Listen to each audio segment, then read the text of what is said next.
Episode की starting वहीं से होती है जहाँ पे हमारा पिछला एपिसोड खत्म हुआ था। इन दोनों की लड़ाई के बाद गुवन वहाँ से चला जाता है और इसके बाद हम गुवन को दोई के साथ कार के अंदर देखते हैं। यहाँ पे गुवन दोई से कहता है कि मुझे तुमसे कुछ कहना है। तो दोई कहती है कि कहो क्या कहना है। तो गुवन उससे कहता है कि आखिर तुमने क्यों मेरा और जोशियो का नंबर इमरजेंसी कॉल में सेव करके रखा है। तो दोई कहती है कि क्योंकि तुम मेरे बॉडीगार्ड हो और वो मेरा फैमिली मेंबर है, इसलिए मैंने दोनों का नंबर इमरजेंसी कॉल में सेव रखा है। गुवन जब दोई के मुँह से ये बातें सुनता है तब इसे बिल्कुल भी अच्छा नहीं लगता है। इसके बाद दोई उससे पूछती है कि आखिर तुमने मुझे प्रपोज क्यों किया। सीन यहीं पे कट होता है और इसके बाद हम अलमाइटी जू के बड़े बेटे को देखते हैं। नोसुक यहाँ पे अपनी फैक्ट्री को लेकर स्पीच दे रहा होता है कि वो अपनी कंपनी को और भी ऊंचाइयों पर लेकर जाने वाला है। यहाँ पे सारे फैमिली मेंबर होते हैं जो नोसुक को बहुत ही प्यार से देखते हैं। तभी नोसुक देखता है कि सामने से दोई और गुवन आ रहा है। वो दोई को देखकर सरप्राइज हो जाता है, साथ ही उसका बेटा भी इसे देखकर सरप्राइज हो जाता है क्योंकि इससे पहले दोई कभी भी इस तरह की सेरेमनी को अटेंड नहीं करती है, इसलिए दोई को यहाँ पे देखकर सारे लोग सरप्राइज हो जाते हैं। दोई स्टेज पे जाकर नोसुक के पास खड़ी हो जाती है। नोसुक उसे अपने पास देखकर उसे पूछता है कि तुम तो ऐसी जगहों पे नहीं आती हो, फिर अचानक से यहाँ पे कैसे आ गई।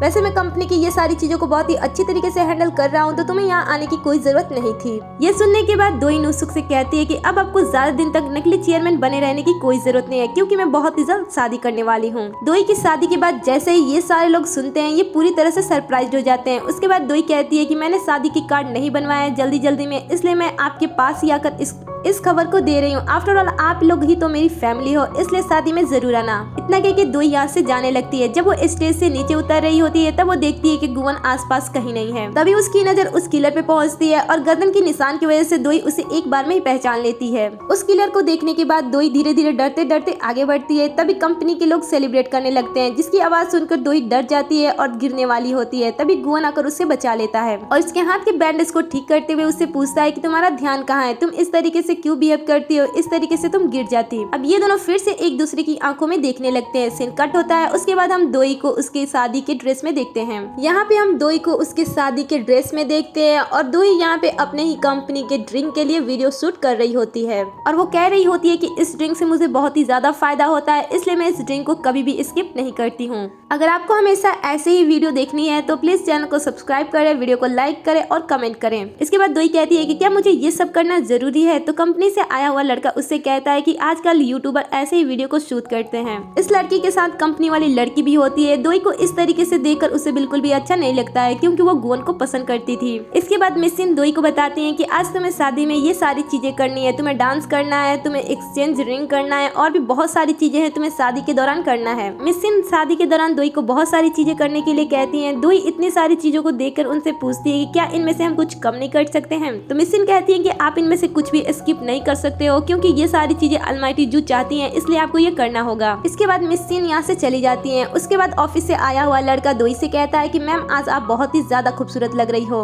वैसे तो आप हर एक दिन बहुत ही ज्यादा खूबसूरत लगती हो, बट आज इस शादी की ड्रेस में तो आप बहुत ही ज्यादा खूबसूरत लग रही हो। ये लड़का दोई की तारीफ करता है, बट जो ऑफिस वाली लड़की होती है उसे ये अच्छा नहीं लगता है, इसलिए इस लड़के को लेकर यहाँ से चली जाती है। इन सब के चले जाने के बाद दोई अपने आप को आईने में बहुत ही प्यार से देखती है और इस समय दोई बहुत ही ज्यादा खूबसूरत लग रही होती है। उसके बाद दोई अलमाइटी जू को याद करने लगती है और कहती है कि आप कहाँ चले गए हो, मुझे आपकी बहुत ही याद आ रही है। मैं आपका फाइनली सपना पूरा करने जा रही हूँ, बट आप यहाँ पे नहीं हो। दोई अपने आप से ही अलमाइटी जू के बारे में बात कर रही होती है। तभी हम देखते हैं कि दोई के सामने अलमाइटी जू आ चुकी हैं। अलमाइटी जू को सामने देखकर दोई उनसे बहुत सारी बातें करती है और कहती है कि देखिए आपका फाइनली सपना पूरा होने जा रहा है। तो अलमाइटी जू कहते हैं कि आखिर तुमने अपनी शादी के लिए कौन सा भद्दा ड्रेस फाइनल किया हुआ है। ये ड्रेस बिल्कुल भी अच्छा नहीं है। अगर अपने सिक्योरिटी से ड्रेस चूज कराओगी तो ऐसे ही ड्रेस तुम्हें मिलेगा। मैं चाहती थी कि तुम अपने शादी पे बहुत ही सुंदर ड्रेस पहनो, बट तुमने तो ये बेकार सा ड्रेस पहन रखा है। यहाँ पे ये दोनों एक दूसरे से बातें करते टाइम इमोशनल हो जाते हैं। उसके बाद दोई अलमाइटी जू से पूछती है कि आखिर आप कहाँ चली गई हो। तो अलमाइटी जू उससे कहती है कि मैं कहीं नहीं हूँ, मैं तुम्हारी यादों में हूँ। जब तुम मुझे याद करोगी तब मैं तुम्हारे पास आ जाऊंगी। अलमाइटी जू को ऐसे देखकर दोई रोने लगती है। तभी हम देखते हैं कि कमरे में मिसिन आ रही है। मिसिन दोई को इस तरीके से देखती है तो उन्हें पता चल जाता है कि इस समय दोई अलमाइटी जू को मिस कर रही है।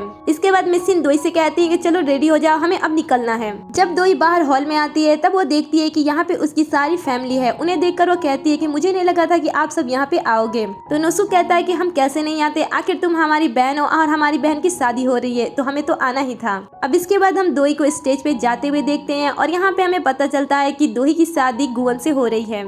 समय स्टेज की तरफ बढ़ रही होती है और इस समय दोई बहुत ही ज्यादा खूबसूरत लग रही होती है और इसे देखकर गुवन स्माइल करता है। सीन यहाँ पे थोड़ा पीछे जाता है और हम देखते हैं कि दोई गुवन से पूछती है कि आखिर तुमने मुझे प्रपोज क्यों किया था।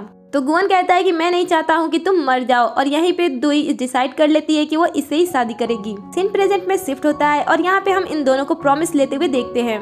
दोई कहती है कि मैं अपने हस्बैंड का हमेशा साथ दूंगी, वहीं गुवन कहता है कि मैं अपने वाइफ से हमेशा प्यार करूंगा। ये दोनों यहाँ पे शादी की और भी कस्में लेते हैं और फिर से हमें एक और फ्लैशबैक दिखाया जाता है। यहाँ पे हम देखते हैं कि ये दोनों एक कॉन्ट्रैक्ट पेपर बनाते हैं जिसमें वो लिखते हैं कि वो पब्लिक के सामने एक आइडियल हस्बैंड वाइफ बनकर रहेंगे और जब तक कि वो किलर नहीं पकड़ा जाता, अलमाइटी जू का किलर नहीं पकड़ा जाता और जब तक कि टैटू वापस गुवन के पास नहीं चला जाता तब तक ये दोनों साथ रहेंगे। अब दूसरी तरफ हम इन दोनों को रिंग्स पहनाते हुए देखते हैं और इसके बाद इनकी शादी खत्म हो जाती है और इसके बाद ये दोनों धीरे धीरे आगे बढ़ने लगते हैं। तो मिस्टर पार्क कहते हैं कि ये दोनों हस्बैंड वाइफ अब हमेशा एक दूसरे का साथ देंगे। ये सुनते ही गुवन अपने हाथ को खड़े कर देता है और कहता है कि जिंदगी भर मैं इसका जिंदगी पर साथ नहीं दूंगा। तो दोई उसे कहती है कि बस ये शादी के रिचुअल्स हैं, तुम इस पे ध्यान मत दो और यहाँ पे मुस्कुराओ। तुम्हें सच में मेरा साथ हमेशा थोड़ी ना देना है, बस यहाँ पे तुम थोड़ी सी एक्टिंग कर लो। तो गुवन कहता है कि नहीं, ऐसा बिल्कुल नहीं हो सकता क्योंकि ये हमारे कॉन्ट्रैक्ट में बिल्कुल ही नहीं था। गुवन की बात सुनकर दोई पार्क को अपने पास बुलाती है और कहती है कि ये लास्ट वाला लाइन तुम हटा दो। तो पार्क कहता है कि ठीक है, मैं इस लास्ट वाले लाइन को हटा देता हूँ। ये सुनकर गुवन खुश हो जाता है। अभी दोनों स्टेज पे धीरे धीरे आगे बढ़ रहे होते हैं और इन्हें देखकर ऑफिस वाली लड़की तो इमोशनल ही हो जाती है। तो बगल वाला लड़का पूछता है कि आखिर तुम ऐसा बिहेव क्यों कर रही हो। तो ऑफिस वाली लड़की कहती है कि तुम्हें क्या पता कि मैं इस समय कैसा फील कर रही हूँ। मैंने तो मिस्टर गुवन और अपने बारे में कितने सारे सपने सजा रखे थे और ये सारे मेरे सपने अब टूट गए। अब हम पार्क और मिस सिन को देखते हैं। ये दोनों ताली बजा रहे होते हैं और देखते ही देखते इन दोनों के बीच में ताली को लेकर कंपटीशन स्टार्ट हो जाता है और ये दोनों एक दूसरे को दिखाकर बहुत ही जोर जोर से ताली बजाने लगते हैं। अब हम अलमाइटी जू की बेटी को देखते हैं जो कि इस समय बहुत ही ज्यादा खुश होती है और कहती है कि जब भी मैं इस बॉडीगार्ड को देखती हूँ मेरा दिल धड़कने लगता है। आखिर ये बॉडीगार्ड कितना हैंडसम है। ये सारी बातें नोसुक की वाइफ भी सुन रही होती है और वो उसे पूछती है कि आखिर तुम इतनी ज्यादा खुश क्यों हो। तो अलमाइटी जू की बेटी कहती है कि मुझे बहुत ही खुशी होती है जब इंसान बहुत ही ज्यादा ऊपर चल जाता है और वहाँ से गिरता है। अब हम जोसियो को देखते हैं जो कि बहुत ही सैड होकर इस शादी को देख रहा होता है। इसके बाद हम नोसुक के बेटे को देखते हैं जो कि बहुत ही सस्पिशियस स्माइल के साथ उसे देख रहा होता है। दोई उसे देखती है बट कुछ करती नहीं है। अब हम इन दोनों के फोटोशूट को देखते हैं। यहाँ पे दोई गुवन से कहती है कि तुम जरा सा तो स्माइल कर लो ताकि लोगों को तो पता चले कि हम दोनों रियल हस्बैंड एंड वाइफ हैं। तो गुवन दोई को अपनी तरफ खींचता है और उसके बाद फोटोशूट होने लगते हैं। अब हम पार्क और मिस सिन को देखते हैं। यहाँ पे पार्क कहता है कि आज बॉस तो सच में बहुत ही ज्यादा हैंडसम लग रहे हैं। ये सुनकर मिस सिन कहती है कि तुम्हारे कहने का क्या मतलब है, तुम्हारे बॉस हैंडसम लग रहे हैं, दोई भी तो बहुत ही ज्यादा खूबसूरत लग रही है। ये कहते हुए मिस सिन एक फाइल निकाल कर पढ़ने लगती है बट पार्क को लगता है कि उसे मारने वाली है, इसलिए वो जल्दी से साइड होता है। ये देखकर मिस सिन स्माइल करने लगती है। अब यहाँ पे आए लोग जोर जोर से चीखने लगते हैं और कहते हैं कि किस करो। ये सुनकर दोई कहती है कि ये हमारा प्राइवेट है। तो ये सारे लोग कहते हैं कि अब तो आपकी शादी हो गई है तो अब क्या ही प्राइवेट। तो दोई कहती है कि ठीक है, हमें किस करना ही होगा। तो गुवन कहता है कि क्या ये करना जरूरी है। तो दोई कहती है कि हमने अपने कॉन्ट्रैक्ट में ये लिखा था ना कि हम लोगों के सामने एक आइडियल हस्बैंड और वाइफ बनकर रहेंगे, तो हमें तो इनके सामने किस करनी होगी। उसके बाद ये दोनों धीरे धीरे एक दूसरे की तरफ बढ़ते हैं। इसके बाद गुवन दोई को किस करता है बट वो बीच में अपनी एक उंगली लगा देता है ताकि इसका लिप उससे टच ना हो। लोगों को ये देखकर ऐसा लगता है कि इन्होंने सच में किस कर लिया। उसके बाद गुवन दोई के ओठ से अपने हाथ को पोंछ देता है। अब इसके बाद यहाँ पे सिंगल फोटो खींचने की बारी आती है, इसलिए दोई यहाँ से चली जाती है। आगे जाकर वो दोषियों से मिलते हैं। यहाँ पे दोषिक उसे कहता है कि लगता है कि मैंने देर कर दिया। तो दोई कहती है कि नहीं, ऐसी कोई बात नहीं है, तुम एक परफेक्ट पर्सन हो और तुम्हें भी एक परफेक्ट पर्सन मिल ही जाएगा और वैसे भी हम दोनों फैमिली है ना। तो जोशियो कहता है कि चाहे कुछ भी हो जाए मैं तुम्हारा साथ हमेशा दूंगा और तुम्हारे शादी के लिए मैं तुम्हें बधाई देता हूँ। और रही गुवन की बात, तो वो बाकी लोगों के साथ तो रूड रहता है बट वो तुम्हारे साथ बहुत ही अच्छे तरीके से रहता है और तो वो तुम्हारा ख्याल भी बहुत ही अच्छे तरीके से रखता है। ये सुन दोई कहती है कि मेरा हस्बैंड प्यारा हैंडसम है, अच्छा ठीक है। इन दोनों को यहाँ पे इस तरीके से गुवन भी देख रहा होता है। तभी हम देखते हैं कि यहाँ पे एक जिसे बहुत ही सजा कर लाया होता है। इस कार को देखकर दोई अजीब फील करती है और कहती है कि ये क्या है। मिस सिन अंदर से बाहर आते हैं और कहते हैं कि आप दोनों को इसी कार से जाना होगा। इसके बाद गुवन दोई के पास आता है और उसका हाथ पकड़कर कहता है कि चलो बेब्स, हमें अब चलना होगा। और जाने से पहले वो जोशिक से कहता है कि अब तुम अपनी फीलिंग को अपने कंट्रोल में रखो क्योंकि दोई से अब मेरी शादी हो गई है और अब मेरी वो वाइफ है। और इतना कह के वो उसके आंखों की तरफ गुस्से से इशारा करता है। उसके बाद वो कार के अंदर बैठकर दोई के साथ चला जाता है। अब हम गायोन को देखते हैं जिसे शादी के बाद जब पता चलती है तब से ये बहुत ही ज्यादा गुस्सा होती है और चीजों को इधर उधर फेंक रही होती है। और जब यहाँ पे पार्क आता है तब गायोन उससे पूछती है कि आखिर तुमने ये बात मुझसे क्यों छुपाई। तो पार्क उसे कहता है कि मैं एक मीटिंग में फंस गया था, इसलिए मैंने ये बात तुम्हें नहीं बताई। वैसे ये शादी रियल नहीं है, तुम इस पे विश्वास मत करना। बट गायों तो इतनी ज्यादा गुस्से में होती है कि वो पार्क की किसी भी बात को नहीं सुनती है और यहाँ से चली जाती है। अब हम उस किलर को भी देखते हैं और इस शादी से भी इसको बहुत ही ज्यादा परेशानी होती है, इसलिए ये भी चीजों को इधर उधर फेंक रहा होता है। तभी वो कुछ खोलता है और उसके अंदर हमें एक लाश दिखाई देती है। वो लाश से पता नहीं क्या निकाल कर खाने लगता है और उसके बाद वो दोई की फोटोज को देखने लगता है। ऐसा लगता है कि अभी भी इसका मिशन यही है कि ये दोई को मार डाले। इधर हम इन दोनों को देखते हैं। घर में आने के बाद दोई गुवन के फिंगरप्रिंट को सेट कर रही होती है और इसके बाद ये दोनों घर के अंदर आने लगते हैं। जैसे ही वो दोनों अंदर आते हैं, गुवन यहाँ की कंडीशन को देखकर उसे कहता है कि लगता है कि यहाँ पे कल्प्रिट फिर से आ गया है, इसलिए तुम पीछे रहो। दोई का कमरा इस समय बहुत ही ज्यादा गंदा होता है और सारी चीजें इधर उधर बिखरी होती हैं। ऐसा लगता है कि शायद इसके घर में चोरी हुई हो। बट तभी दोई कहती है कि शादी के काम में मैं इतना ज्यादा बिजी थी कि मैं अपने घर को ठीक नहीं कर पाई, और इतना कह के वह सोफे पे जाकर लेट जाती है। फिर गुवन कहता है कि ये सारी चीजों को तुमने बिखराया था। इसके बाद दोई कहती है कि अगर तुम्हें नींद आ रही है तो तुम भी जाकर सो सकते हो। तो गुवन उसके पास जाता है और कहता है कि तुम मुझे अपना हाथ दो। उसके बाद गुवन दोई का हाथ पकड़ता है और मैजिक करके सारे घर को साफ करने लगता है। ये देखकर गुवन कहती है कि वाह, ये तो बहुत ही अच्छा है, क्या तुम मेरे लिए खाना बना सकते हो, मुझे भूख लगी है। तो गुवन कहता है कि मैं तुम्हारा हस्बैंड हूँ, मैं कोई नौकर नहीं हूँ। फिर दोई कहती है कि मेरे पास तुम्हारे लिए एक और काम है, और उसके बाद वो उसे डस्टबिन के पास ले जाती है और कहती है कि इस डस्टबिन के अंदर मेरा एक प्यारा सा टॉप है, प्लीज उससे तुम ढूंढ दो। वो टॉप को ढूंढने के लिए एक एक कर डस्टबिन से टॉप्स को निकालने लगता है, बट दोई कहती है कि ये नहीं है, ये नहीं है। आखिर में गुवन उस व्हाइट टॉप को बाहर निकाल देता है, जिसे देखकर दोई बहुत ही ज्यादा खुश होती है और उसे लेकर वहाँ से जाने लगती है। और जाने से पहले वो गुवन से कहती है कि ये सारा सामान तुम वापस से डस्टबिन में डाल देना।